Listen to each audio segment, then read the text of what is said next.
Hi hello నమస్తే welcome to Deeti news. నేను మీ దీటి వెంకటస్వామి. ఈ ఛానల్ చూస్తున్న ప్రేక్షకులు శ్రేయభిలాషులు మిత్రులకు నా యొక్క రిక్వెస్ట్, దయచేసి మా ఛానల్ని సబ్స్క్రైబ్ చేసుకోవాల్సిందిగా కోరుతున్నాం. ఇక ఈరోజు వివిధ పేపర్లో ఉన్న ముఖ్యాంశాలు మనం చూద్దాం. కేంద్ర మంత్రిగా కిషన్ రెడ్డి తెచ్చింది ఏంటి అని విమర్శలు చేస్తున్న సీఎం రేవంత్ రెడ్డి. ఏదైనా కొత్త ప్రాజెక్టు స్పెషల్ ఫండ్స్ తెచ్చిండా అంటున్న సీఎం.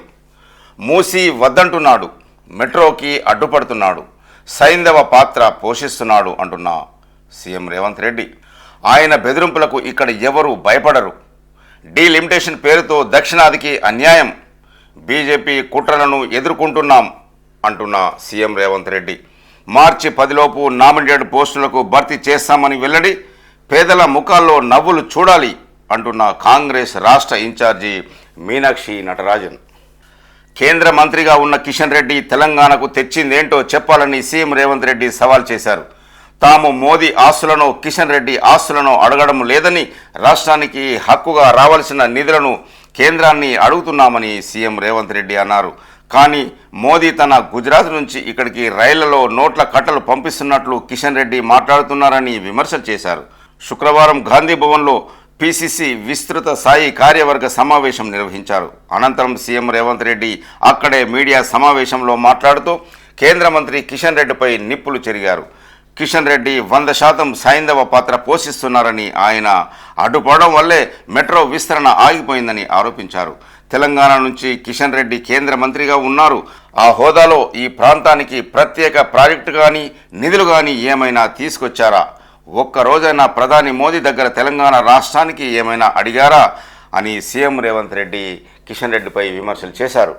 పార్లమెంటు సమావేశాల్లో ఈ రాష్ట్రం గురించి ఎప్పుడైనా మాట్లాడారా? కేసీఆర్ను మేము ఓడించామని కిషన్ రెడ్డి మాపై కక్ష పెంచుకున్నారు. నిధుల గురించి అడిగితే మమ్మల్ని బెదిరిస్తున్నారు. మీరు బెదిరిస్తే భయపడడానికి ఇక్కడ ఎవరు లేరు అని సీఎం రేవంత్ రెడ్డి అన్నారు. తెలంగాణలో మూసి ప్రక్షాళన వద్దా అని కిషన్ రెడ్డిపై ఫైర్ అయిన రేవంత్ రెడ్డి. మూసి అభివృద్ధికి కేంద్రాన్ని తాము నిధులు అడిగితే కిషన్ రెడ్డి అవహేళన చేస్తున్నారని సీఎం రేవంత్ రెడ్డి మండిపడ్డారు. డీలిమిటేషన్పై పోరాడాల్సిందే అంటున్న తమిళనాడు సీఎం స్టాలిన్. జనాభా ప్రాతిపదికన డీలిమిటేషన్ చేపట్టి సౌత్ స్టేట్స్కు శిక్ష విధించవద్దు. ఒకవేళ అలా చేయాలని చూస్తే ఎట్టి పరిస్థితుల్లోనూ ఒప్పుకోం. కేంద్రం ప్రయత్నాలను అడ్డుకుంటాం. కేవలం జనాభా ప్రాతిపదికన డీలిమిటేషన్ చేపట్టొద్దు. దీనిపై అందరం కలిసికట్టుగా పోరాడదాం అంటున్న తమిళనాడు సీఎం స్టాలిన్. ఇట్లను కూడా కోల్పోతాం అంటున్న CM Revanth Reddy. 1 nation 1 election delimitation ఇదే ప్రధాని మోదీ ఎజెండా. ఇది ప్రజాస్వామ్యానికి ముప్పు అంటున్న సీఎం రేవంత్ రెడ్డి. జనాభా ప్రాతిపదికన డీలిమిటేషన్ జరిగితే దక్షిణాది రాష్ట్రాలు తీవ్రంగా నష్టపోతాయి. అదనంగా నియోజకవర్గాలు రాకపోగా ప్రస్తుతం ఉన్న సీట్లను కూడా కోల్పోతాం అంటున్న సీఎం రేవంత్ రెడ్డి. అదేవిధంగా డీలిమిటేషన్పై కర్ణాటక సీఎం సిద్ధరామయ్య మాట్లాడుతూ, సీట్లు తగ్గవంటే పెరగవనే కదా. డీలిమిటేషన్లో దక్షిణాది రాష్ట్రాలకు అన్యాయం జరగదని కేంద్ర హోంమంత్రి అమిత్ షా చేసిన వ్యాఖ్యలను తీవ్రంగా ఖండిస్తున్నట్లు చెప్పారు. సీట్లు తగ్గవంటే పెరగవనే కదా.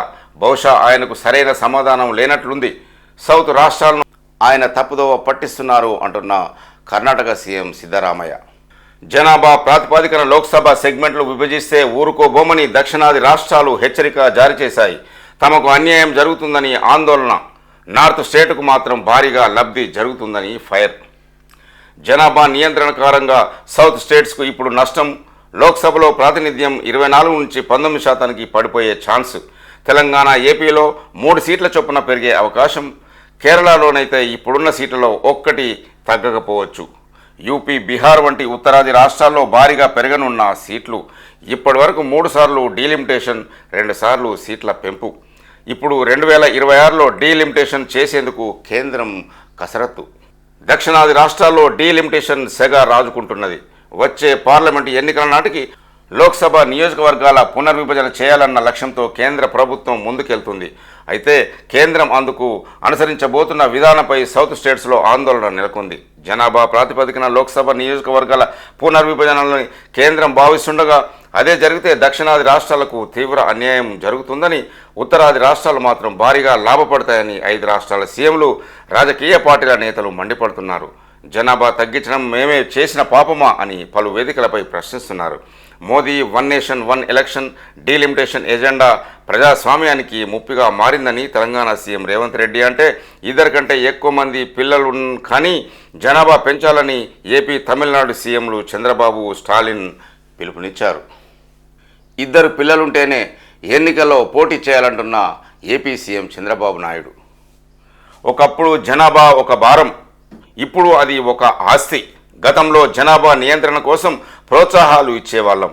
ఇద్దరికంటే ఎక్కువ మంది పిల్లలు ఉంటే స్థానిక సంస్థల ఎన్నికల్లో పోటీ చేయడానికి అనర్హులు అనే చట్టాన్ని తీసుకువచ్చాం.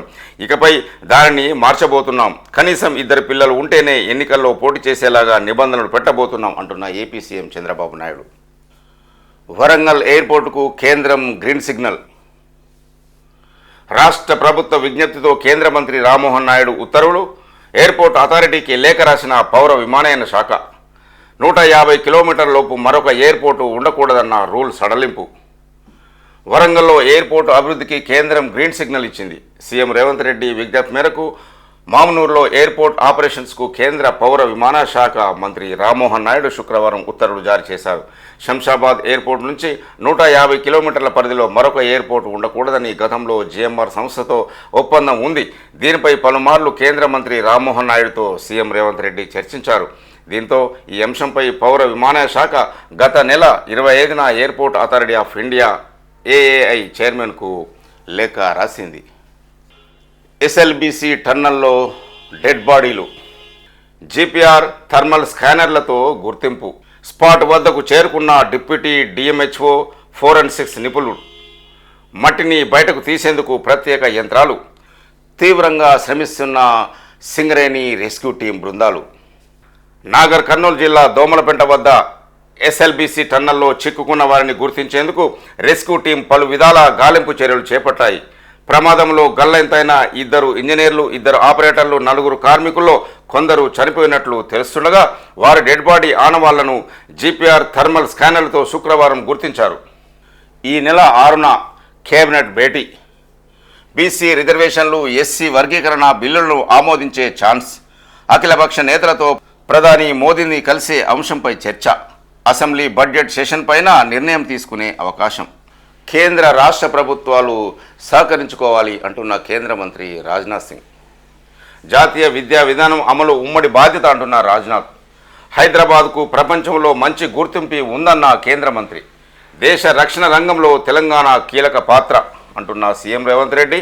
Hyderabad Bengaluru defence industrial corridor ప్రకటించాలని డిఆర్డీఓలో విజ్ఞాన్ భవన్ సైన్స్ ఎగ్జిబిషన్ ప్రారంభం.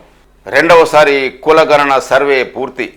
18,539 ఫ్యామిలీలే నమోదు. ఫస్ట్ సర్వేలో మిగిలిపోయిన కుటుంబాలు 3.5 లక్షలు. రీసర్వే చేసిన వీరిలో 5.21% కుటుంబాలే నమోదు. 2 సర్వేలు కలిపితే మొత్తం 97.8% పూర్తి. రీసర్వేకు కేసీఆర్, కేటీఆర్, హరీష్ రావులు దూరం. మహిళల కోసం నియోజకవర్గానికి ఒక మినీ ఇండస్ట్రియల్ పార్కు. వాటిల్లో ఎస్సీ ఎస్టీ పారిశ్రామికవేత్తలకు 10% కేటాయింపు అంటున్న మంత్రి శ్రీధర్ బాబు. త్వరలోనే పెండింగ్ బకాయిలు 300 కోట్ల విడుదల చేస్తామని మంత్రి వెల్లడి. బడ్జెట్లో ఎస్సీ ఎస్టీలకు 15% ఫండ్స్ కేటాయించాలి అంటున్న వివేక్ వెంకటస్వామి. రాష్ట్రంలో ప్రతి అసెంబ్లీని నియోజకవర్గంలో మహిళల కోసం మినీ ఇండస్ట్రియల్ పార్కు ఏర్పాటు చేస్తామని పరిశ్రమల శాఖ మంత్రి శ్రీధర్ బాబు ప్రకటించారు. ఈ పార్కుల్లో ఎస్సీ ఎస్టీ పారిశ్రామికవేత్తలకు 10% ప్రత్యేకంగా కేటాయిస్తామని వెల్లడించారు. ఎస్సీ ఎస్టీలు ఎదిగితేనే సమాజం అభివృద్ధి చెందుతుందన్నారు. చేవేళ్ల డిక్లరేషన్స్లో దళితులకు ఇచ్చిన ప్రతి హామీని నెరవేర్చేందుకు ప్రభుత్వం కట్టుబడి ఉందని మంత్రి శ్రీధర్ బాబు అన్నారు. పాలమూరు రంగారెడ్డి ప్రాజెక్టులో తట్టెడు మట్టి కూడా ఎత్తలేదు అంటూ కవిత విమర్శలు. రాష్ట్ర ప్రభుత్వంపై కవిత ఫైర్. కాంగ్రెస్ అధికారంలోకి వచ్చి 15 నెలలైన పాలమూరు రంగారెడ్డి ప్రాజెక్టులకు ఒక తట్ట మట్టి కూడా తీయలేదని బీఆర్ఎస్ ఎమ్మెల్సీ కవిత అన్నారు. శుక్రవారం నాగర్ కర్నూలులోని బీఆర్ఎస్ ఆఫీసులో మీడియాతో ఆమె మాట్లాడుతూ తమ హాయంలో ఆ ప్రాజెక్టు పనులు 60% జరిగాయన్నారు. తాము చెరువుల ద్వారా నీళ్లిచ్చి రైతులను ఆదుకున్నామని, కాంగ్రెస్ రాగానే మళ్లీ కరువు వచ్చే పరిస్థితి నెలకొందన్నారు. పాలమూరు జిల్లాలో భీమా, నెట్టెంపాడు ప్రాజెక్టులకు కాంగ్రెస్ నేతలు పట్టించుకోలేదని విమర్శలు చేశారు. సీఎం రేవంత్ రెడ్డి సొంత జిల్లాలో ఎస్ఎల్బీసీ టన్నుల ప్రమాదం జరిగి 8 మంది చిక్కుకుంటే సీఎం ఘటనా స్థలానికి కూడా వెళ్లలేదన్నారు. ప్రమాదాన్ని పట్టించుకోకుండా కాంగ్రెస్ ప్రజాప్రతినిధులు పార్టీ మీటింగులకు వెళ్లారని ఎమ్మెల్సీ కవిత విమర్శలు చేశారు. సింపుల్ సిటీకి కేరాఫ్ మీనాక్షి నటరాజన్. ఢిల్లీ నుంచి కాంగ్రెస్ రాష్ట్ర ఇన్ఛార్జి వస్తున్నారంటే హైదరాబాద్ గాంధీ భవన్లో ఆర్భాటాలతో పార్టీ నేతలు ఎంతో హంగామా చేసేవారు. కానీ శుక్రవారం కాంగ్రెస్ రాష్ట్ర వ్యవహారాల కొత్త ఇన్ఛార్జ్ మీనాక్షి నటరాజన్ చాలా సాదా సీదాగా తన బ్యాగును సైతం తానే వీపున వేసుకుని ట్రైన్లో రావడం చూసి అందరూ సర్ప్రైజ్ అయ్యారు. పార్టీ పరంగా ఎంతో కీలకమైన స్థానంలో ఉన్నప్పటికీ ఆర్భాటాలకు దూరంగా ఉన్న ఆమె సింపుల్ సిటీని చూసి అందరూ ముగ్ధులయ్యారు. వీపున ఒక బ్యాగ్, భుజాన ఒక క్లాత్ బ్యాగ్ వేసుకుని కళ్ళ అద్దాలు, సాదా సీదా డ్రెస్ ధరించిన మీనాక్షి శుక్రవారం ఉదయం 9 గంటలకు హైదరాబాద్ కాచిగూడ రైల్వే స్టేషన్లో దిగారు. ఆమెకు పిసిసి చీఫ్ మహేష్ కుమార్ గౌడ్, ఇతర నేతలు స్వాగతం పలికారు. అక్కడ నేతలు పలకరించిన తర్వాత ఆమె ఒక్కరే నేరుగా సొంత డబ్బుతో బుక్ చేసుకున్న సోమాజిగూడలోని దిల్కుషా గెస్ట్ హౌస్కు వెళ్లారు. అక్కడ ఆమెను సీఎం రేవంత్, డిప్యూటీ సీఎం బట్టి, మంత్రులు పొన్నం, కొండా సురేఖ, ఇతర నేతలు మర్యాదపూర్వకంగా కలిసి ఆహ్వానం పలికారు. స్వయం ఉపాధి పథకాలకు సహకరించండి అంటున్న డిప్యూటీ సీఎం బట్టి విక్రమార్క. ప్రభుత్వం అమలు చేస్తున్న స్వయం ఉపాధి పథకాలకు లోన్లు ఇవ్వాలని బ్యాంకర్లను డిప్యూటీ సీఎం బట్టి విక్రమార్క కోరారు. రాష్ట్ర అభివృద్ధిలో బ్యాంకర్ల పాత్ర ఎంతో కీలకమన్నారు. ఎస్సీ, ఎస్టీ, బీసీ, మైనార్టీ కార్పొరేషన్ల ద్వారా స్వయం ఉపాధి పథకాలకు ప్రభుత్వం ప్రాధాన్యత ఇస్తుందన్నారు. గత బీఆర్ఎస్ సర్కారు 10 ఏళ్లు సంక్షేమ కార్పొరేషన్ నిర్లక్ష్యం చేసిందని మండిపడ్డారు. సబ్సిడీలు, మార్జిన్ మనీ ఇచ్చేందుకు ప్రభుత్వం సిద్ధంగా ఉన్నదని తెలిపారు. ప్రజాభవన్లో శుక్రవారం స్టేట్ లెవెల్ బ్యాంకర్ల సమక్ష సమావేశం జరిగింది. మంత్రి తుమ్మలతో కలిసి బట్టి విక్రమార్క పాల్గొన్నారు. 3 ఎకరాల లోపు రైతులకు భరోసా నిధులు. 3 ఎకరాల లోపు రైతు భరోసా లబ్ధిదారుల వివరాలను గ్రామాల్లో ఫ్లెక్సీల ద్వారా ప్రదర్శించాలని అధికారులకు బట్టి విక్రమార్క ఆదేశించారు. 3 ఎకరాల వరకు సాగు భూమి ఉన్న అన్నదాతలకు రైతు భరోసా నిధుల విడుదల ప్రక్రియను వెంటనే పూర్తి చేయాలన్నారు. శుక్రవారం ప్రజాభవన్లో వ్యవసాయ శాఖ అధికారులతో మాట్లాడి బట్టి సమీక్ష నిర్వహించారు. లబ్ధిదారుల వివరాలు గ్రామ కూడల్లో అందరికి కనిపించేలాగా ఫ్లెక్సీలు ఏర్పాటు చేయాలని బట్టి విక్రమార్క అన్నారు. మహిళలు సమాజ నిర్మాతలు అంటున్న గవర్నర్ జిష్ణుదేవ్ వర్మ. పారిశ్రామికంగా వారిని మరింత శక్తివంతం చేయాలి అంటున్న గవర్నర్ జిష్ణుదేవ్ వర్మ. మహిళలు కుటుంబ నిర్వాహకులు మాత్రమే కాదని సమాజాన్ని నిర్మించేవారని గవర్నర్ జిష్ణుదేవ్ వర్మ అన్నారు. మహిళలను విద్య, వాణిజ్యం, పారిశ్రామిక రంగాల ద్వారా శక్తివంతం చేయాల్సిన అవసరం ఉందన్నారు. మహిళా వ్యాపారులకు కొత్త అవకాశాలు అందించడమే లక్ష్యంగా ఇంజనీరింగ్ స్టాఫ్ కాలేజీలో ఉమెన్ ఇంటర్నేషనల్ సమ్మిట్ 2025ను గవర్నర్ ప్రారంభించారు. ఈ సందర్భంగా ఆయన మాట్లాడుతూ ఇన్నోవేషన్, సస్టైనబిలిటీ, అంతర్జాతీయ సహకార భావనను ఈ కార్యక్రమం ప్రతిబింబిస్తుందని చెప్పారు. మహిళా వ్యాపారవేత్తలకు టెక్నాలజీ ద్వారా సాధికారత కల్పించేందుకు చర్చిస్తున్న ఈ సమయంలో వ్యాపార భవిష్యత్తు డిజిటల్తో ప్రపంచవ్యాప్తంగా అనుసంధానం అయిందని గవర్నర్ జిష్ణుదేవ్ వర్మ అన్నారు. సింగరేణిలో తొలి మహిళా రెస్క్యూ టీం మెంబర్గా మౌనిక. సింగరేణిలో తొలి మహిళా రెస్క్యూ మెంబర్గా అంబటి మౌనిక శుక్రవారం బాధ్యతలు చేపట్టారు. కొత్తగూడెం ఏరియా పీవీకే 5వ ఇంక్లైన్ అండర్ గ్రౌండ్ మైన్లో గత నవంబర్లో ట్రైనింగ్గా చేరారు. గతంలో హిందుస్థాన్ జింక్ లిమిటెడ్ సంస్థలో ఆమె రెస్క్యూ ట్రైనింగ్ పొందారు. రామగుండంలోని రెస్క్యూ స్టేషన్లో రిఫ్రెషనర్ ప్రాక్టీస్ అటెండ్ అయ్యారు. రెస్క్యూ కిట్ను అందజేసి యాక్టివ్ రెస్క్యూ ట్రైన్డ్ పర్సన్గా ఆమెను టీంలోకి రెస్క్యూ సూపరింటెండెంట్ మాధవరావు ఆహ్వానించారు. కొత్తగూడెం ఏరియా పీవీకే 5వ ఇంక్లైన్కు చెందిన మౌనిక తొలి మహిళా రెస్క్యూ టీం మెంబర్గా సెలెక్ట్ కావడం పట్ల తొలి మహిళా రెస్క్యూ టీం మెంబర్గా మౌనిక సెలెక్ట్ కావడంపై సింగరేణి సంస్థ chairman and managing director Shri N Balaram గారు మరియు సింగరేణి డైరెక్టర్లు Satyanarayana, director E&M, director Suryanarayana, director Venkateswararao, safety GM Chintala Srinivas గారు, GM పర్సనల్ కవితా నాయుడు గారు మౌనికను అభినందించారు. ప్రభుత్వాన్ని ప్రశ్నిస్తే కేసులు పెడతారా అంటున్న హరీష్ రావు. 420 హామీల అమలు, రేవంత్ అరాచకాలపై నిగదీస్తున్న హరీష్ రావుపై మరొక అక్రమ కేసు, సర్కార్ తీరుపై బీఆర్ఎస్ నేతల ఆగ్రహం అంటూ ఒక న్యూస్. ఇప్పటి వరకు వివిధ పేపర్లో ఉన్న ముఖ్యాంశాలు మనం చూసాం.